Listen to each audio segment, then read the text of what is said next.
नमस्कार, आप देख रहे हैं दूरदर्शन उत्तर प्रदेश और मैं हूं दीप्ति शाही सिंह। इजरायल और हमास के बीच युद्ध को एक हफ्ते से ज्यादा हो गए हैं। पिछले 7 दिनों में पूरी दुनिया ने आतंक का वो चेहरा देखा जिसने अपनी आग में क्या बूढ़े, क्या जवान, क्या महिलाएं, क्या बच्चे, सबको जला दिया। इजरायल ने अब साफ कर दिया है कि जब तक आतंकी संगठन हमास का एक भी लड़ाका जिंदा है वो शांत नहीं बैठेगा। लेकिन आखिर 7 अक्टूबर की सुबह हमास ने जो आतंक के 5000 रॉकेट इजरायल पर दागे, उसकी चीख पुकार के बीच ये सवाल भी उठ रहा है कि आखिर हमास का मददगार कौन है।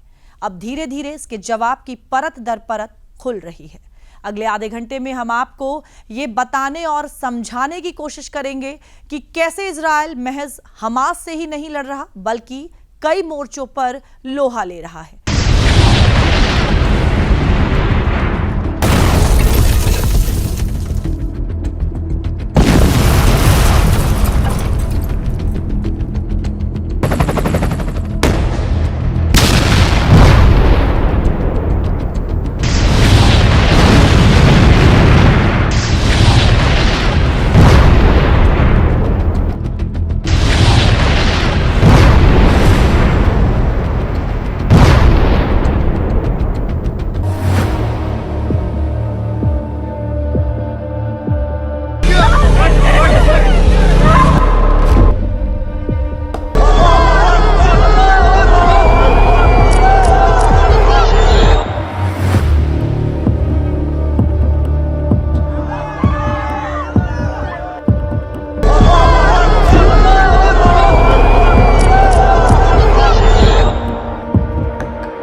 कैसे आतंक दो जिंदा देशों के लाखों नागरिकों को एक चलता फिरता कब्रिस्तान बना देता है। इसका सबूत इजरायल से लेकर गाजा पट्टी तक बिखरे पड़े हैं। आतंक ने मासूमों की लोरियों को धमाके में तब्दील कर दिया है, ठहाकों को चीख पुकार में बदल दिया है। हवाओं में इबादत की सदाओं की जगह मौत का सन्नाटा गूंज रहा है।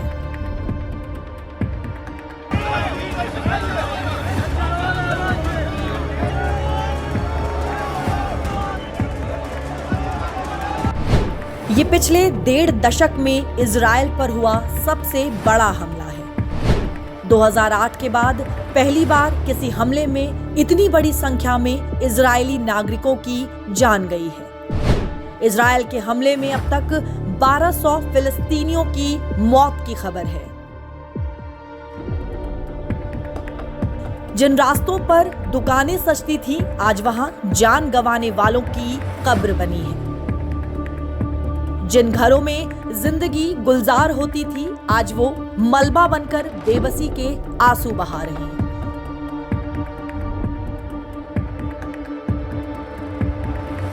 इस हमले के बाद इजरायल ने हमास के खिलाफ युद्ध का ऐलान कर दिया है और प्रधानमंत्री बेंजामिन नेतन्याहू ने कसम खाई है कि जब तक एक भी हमास का लड़ाका जिंदा है वो चैन से नहीं बैठेंगे। Hamas is ISIS, and just as ISIS was crushed, so too will Hamas be crushed. And Hamas should be treated exactly the way ISIS was treated. They should be spit out from the community of nations. No leader should meet them. No country should harbor them. And those that do should be sanctioned.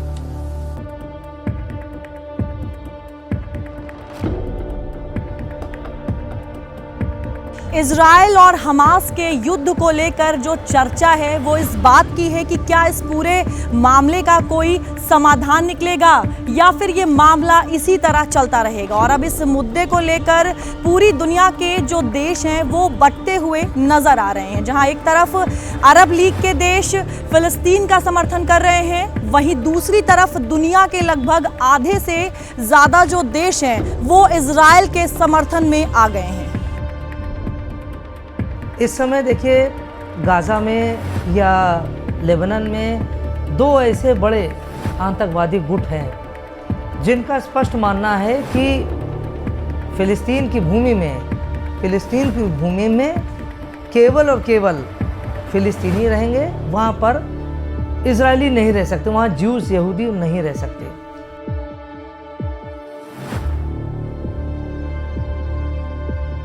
दरअसल Hamas के खिलाफ लड़ाई में अरब देशों में अलग अलग समीकरण बन गए हैं। इसकी वजह से इजराइल अलग अलग मोर्चों पर लड़ रहा है। फिलिस्तीन के समर्थन में आए देश भी इजराइल को अलग अलग मोर्चों पर बम रॉकेट बरसा रहे हैं।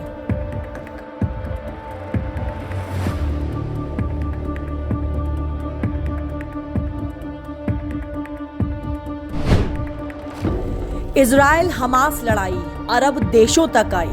हमास के समर्थन में लेबनान ने इजराइल पर बम बरसाए। इजराइल के खिलाफ ईरान खुलकर सामने आ गया है।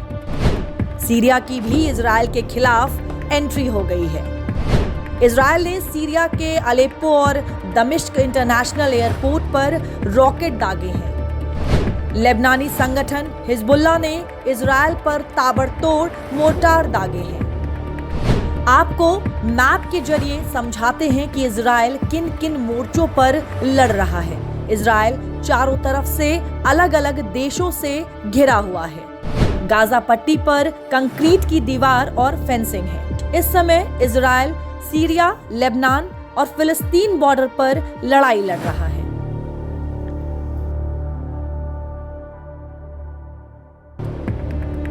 इस वजह से इजराइल को दक्षिणी उत्तरी सीमाओं और समंदर से सटे इलाकों से दुश्मनों से मोर्चा लेना पड़ रहा है। हिजबुल्लाह और ईरान की भी जंग में एंट्री से हालात बद से बदतर होने तय हैं।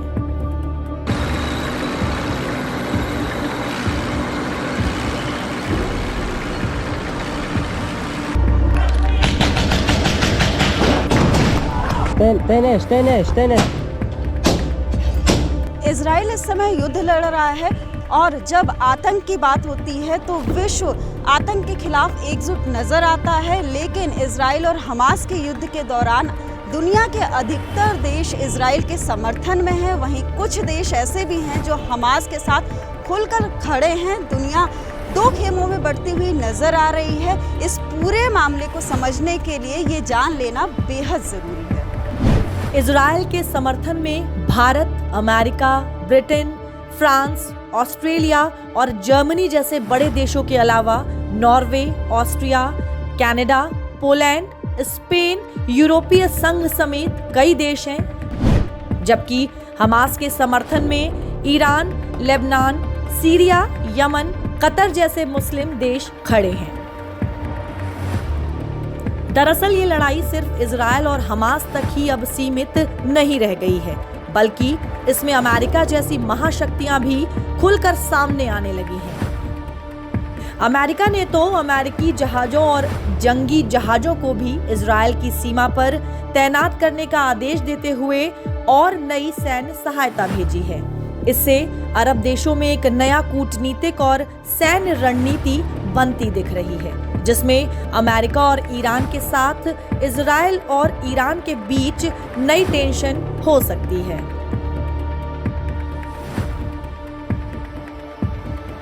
जो वर्ल्ड ऑर्डर है, जो अभी तक चला आ रहा है वर्ल्ड ऑर्डर, उसको स्वीकार करने के लिए तैयार नहीं है। जहाँ जहाँ अमेरिका, नाटो और पश्चिमी देश होंगे, वहाँ स्वाभाविक रूप से रूस और चाइना और ईरान इनके विरोध में खड़े मिलेंगे। अब आप देखिए, रूस और यूक्रेन के युद्ध के पहले इतनी संकटग्रस्त स्थिति नहीं थी। कहीं पर एक रुकता होती थी, कहीं पर नहीं होती थी। लेकिन अब जब से रूस यूक्रेन पिछले साल से शुरू हो गया है, तब से तो अब देखिए इतना भीषण कांड हो गया, हमास ने कर दिया। उसके बाद भी रूस कह रहा है नहीं, हम खड़े हैं भाई, हम फिलिस्तीन के लिए खड़े हैं। फिलहाल इजराइल और फिलिस्तीन के इस संघर्ष में पश्चिम एशिया और मध्य पूर्व में तनाव बढ़ गया है।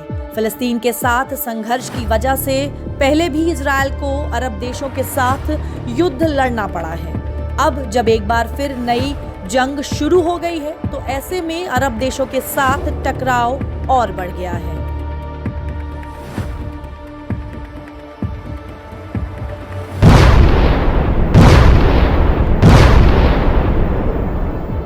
ईरान, अफगानिस्तान और यूएई जैसे देशों को नजरअंदाज नहीं किया जा सकता। खाड़ी देशों पर भी ध्यान देने वाली बात है।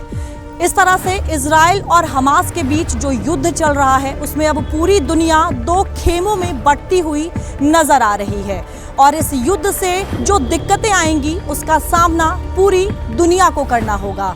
ऐसे में जब रूस और यूक्रेन के बीच पहले से ही युद्ध चल रहा है तो एक नई जंग दुनिया में कितनी मुश्किलें लेकर आएगी।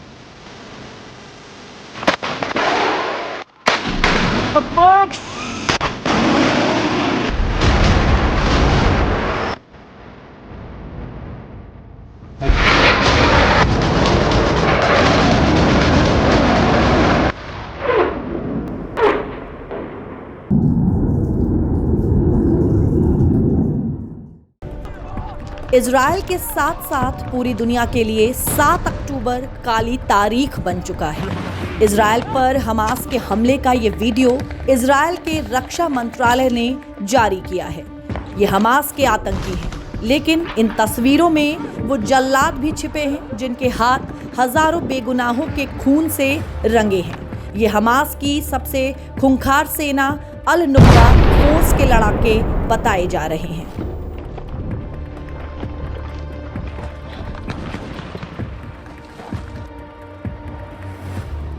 ये ट्वीट इजरायली एयरफोर्स ने किया है और जिसमें उसने ये दावा किया है कि इजराइल पर 7 अक्टूबर को नुक्बा फोर्स ने ही हमला किया था।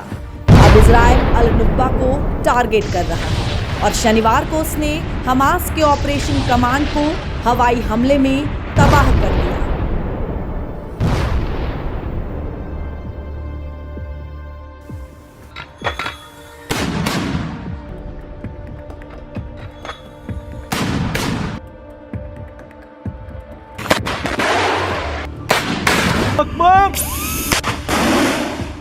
अल नुक्बा दरअसल अरबी शब्द है जिसका मतलब है कुलीन, यानी अंग्रेजी में जिसे एलीट कहते हैं। Nukhba force Hamas military wing Izz al Din al Qassam की गुरिल्ला युद्ध करने वाली सबसे खतरनाक फोर्स है। इस फोर्स में बेहद ही ट्रेंड और अनुभवी लड़ाके भी शामिल हैं और इनके पास अत्याधुनिक हथियार हैं।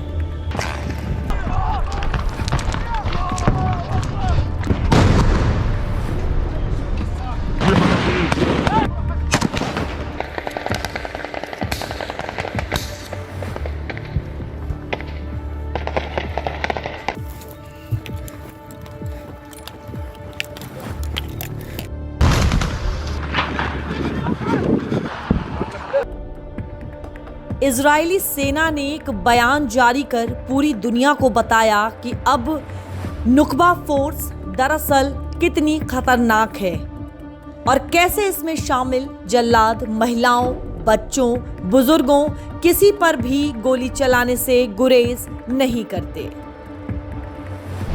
नुक्बा फोर्स के लड़ाके घात लगाकर हमला करने में माहिर होते हैं।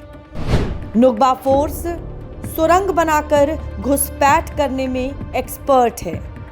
नुक्बा फोर्स के लड़ाके एंटी टैंक मिसाइल्स, रॉकेट्स और स्नाइपर्स के इस्तेमाल में ट्रेंड होते हैं।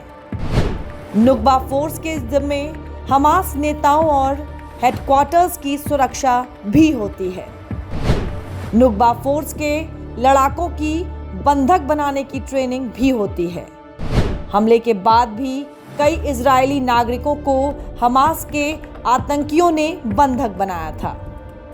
जानकारी के मुताबिक अल नुक्बा फोर्स में भर्ती की प्रक्रिया काफी मुश्किल है और इन आतंकियों को ट्रेनिंग भी किसी सेना के स्पेशल फोर्सेस की तरह दी जाती है।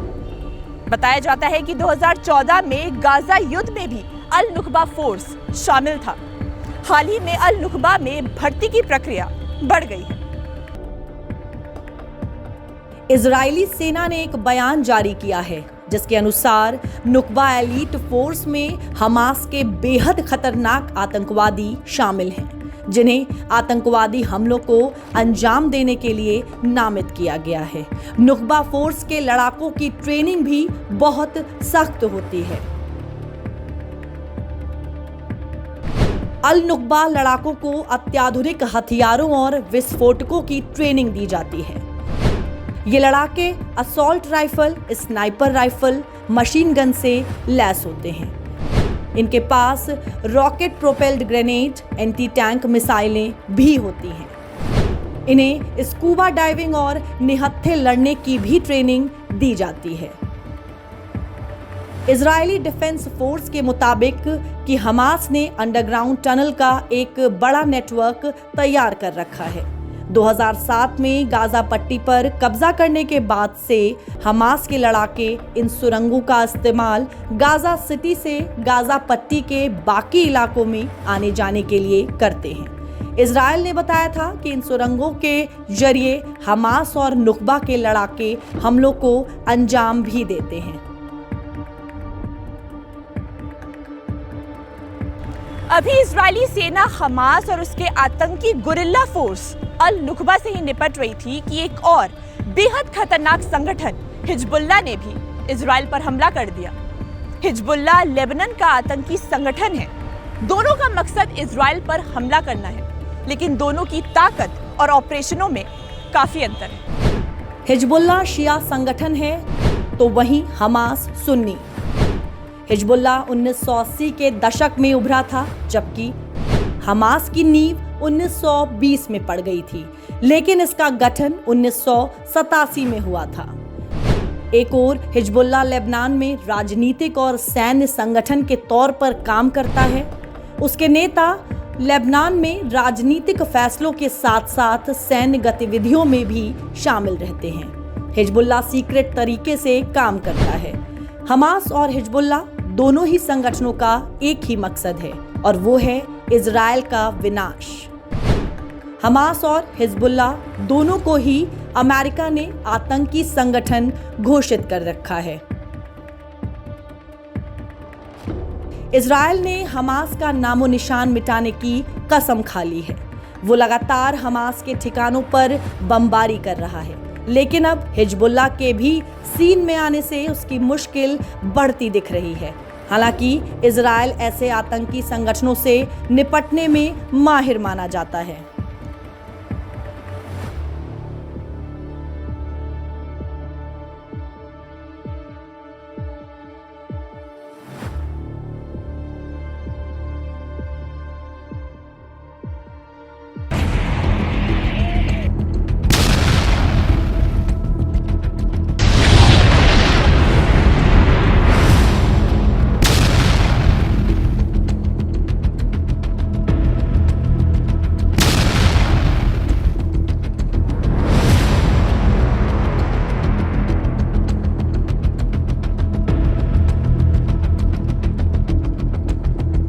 इस समय दुनिया में चल रही है दो जंग। एक तरफ जहां रूस और यूक्रेन के बीच हो रही है लड़ाई, तो वहीं दूसरी ओर इजराइल और हमास के बीच चल रहा है युद्ध।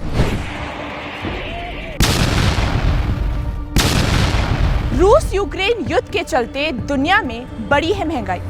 अब इजराइल और हमास की इस जंग से जब अरब देश प्रभावित हो रहे हैं, तो क्या तेल की कीमतों में आग लगेगी? इस समय पूरी दुनिया में एक बड़ी चिंता ये भी है कि हमास के आतंकी हमले के बाद जो नई जंग शुरू हो गई है, उसका सीधा असर अरब देशों पर पड़ रहा है। इसमें सिर्फ क्रूड ऑयल ही महंगा नहीं हुआ, बल्कि सोने के दाम और शेयर मार्केट में भी गिरावट के संकेत मिल रहे हैं।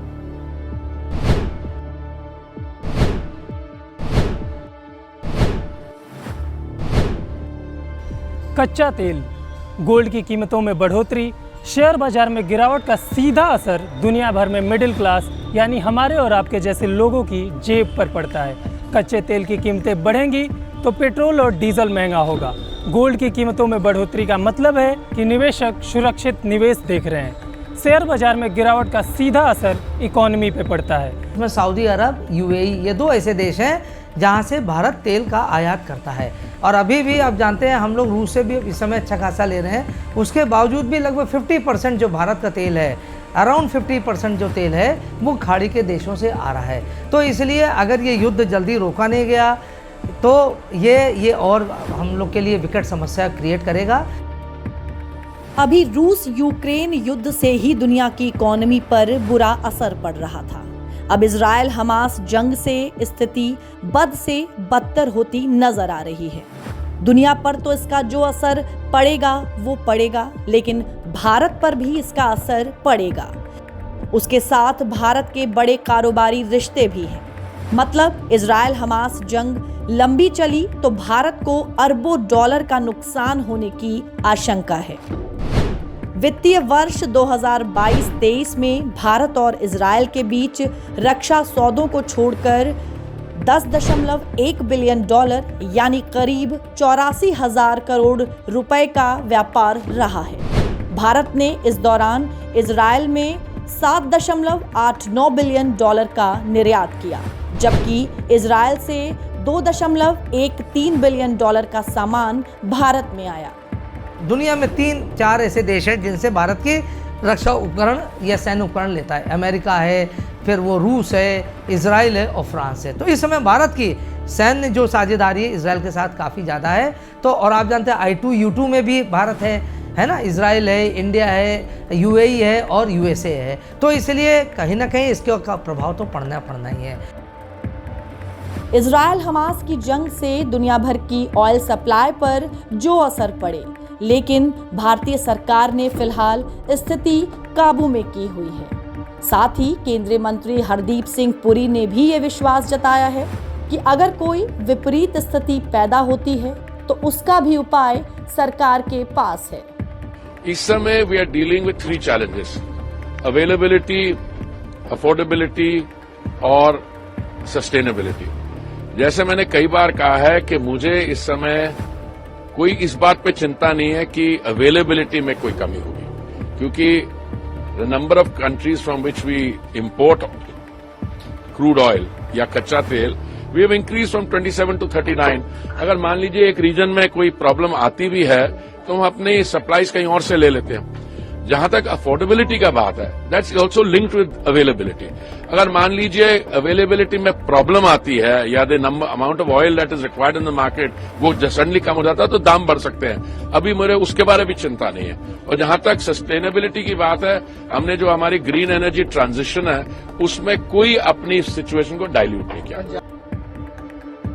इजराइल हमास युद्ध के चलते भारत से यूरोप तक बनने वाले इकोनॉमिक कॉरिडोर पर भी असर पड़ेगा। हालांकि भारत की अध्यक्षता में हुई G20 की नई दिल्ली बैठक में इस पर जल्द से जल्द काम शुरू करने की बात कही गई है। लेकिन इस इकोनॉमिक कॉरिडोर पर संकट के जो बादल मंडराए हैं उसका असर शिपिंग क्षेत्र से जुड़ी कंपनियों के शेयरों पर देखने को मिला है। युद्ध अभी भी चल रहा है और इसके खत्म होने का अंदाजा ही लगाया जा सकता है, लेकिन दावे से कुछ नहीं कहा जा सकता। जंग के साथ दिक्कत यही है कि ये कब तक चलेगा, इसकी भविष्यवाणी कोई नहीं कर सकता। पिछले 1 साल से रूस और यूक्रेन के बीच जंग चल रही है। ऐसे में दुनिया तो यही चाहती है कि इजराइल और हमास के बीच की ये जंग जल्द से जल्द खत्म हो जाए। हालांकि इस बार इजराइल आर या पार के मोड में है। अगर ये युद्ध लंबा चला तो सिर्फ भारत नहीं, ग्लोबल इकोनॉमी पर इसका असर देखने को मिलेगा। सप्लाई चेन प्रभावित होंगे और कई जरूरी चीजों की आपूर्ति बाधित हो सकती है।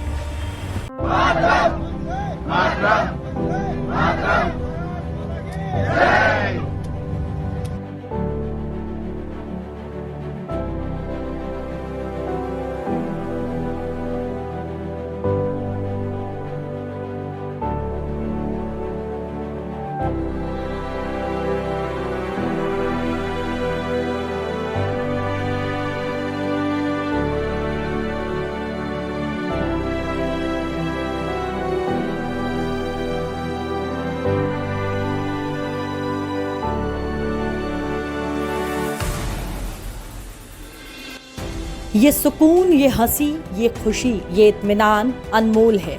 ये वही चेहरे हैं जिन्हें कुछ घंटों पहले तक ये नहीं पता था कि अपने परिवार वालों, अपने बच्चों, अपने माता पिता से दोबारा मिल भी पाएंगे या नहीं।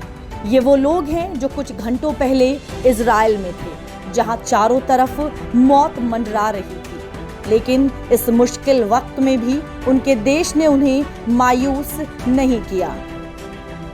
Yeah, we are very happy for the Modi government to help us support for this help has evacuate through Operation Ajay, and we are very thankful for us to provide. Operation Ajay के through काफ़ी help मिल रहा है सब लोगों को। बहुत बहुत बहुत धन्यवाद भारत सरकार, बीजेपी, मोदी जी, सबको बहुत बहुत धन्यवाद। मैं तो इजराइल में घूमने आया था, मेरी बेटी पीएचडी कर रही थी यहाँ पे।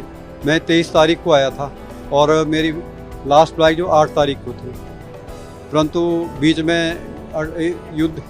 युद्ध का प्रोग्राम हो गया तो इस कारण फिर फ्लाइट कैंसिल हो गई। एयर इंडिया ने सारी फ्लाइट कैंसिल कर दी।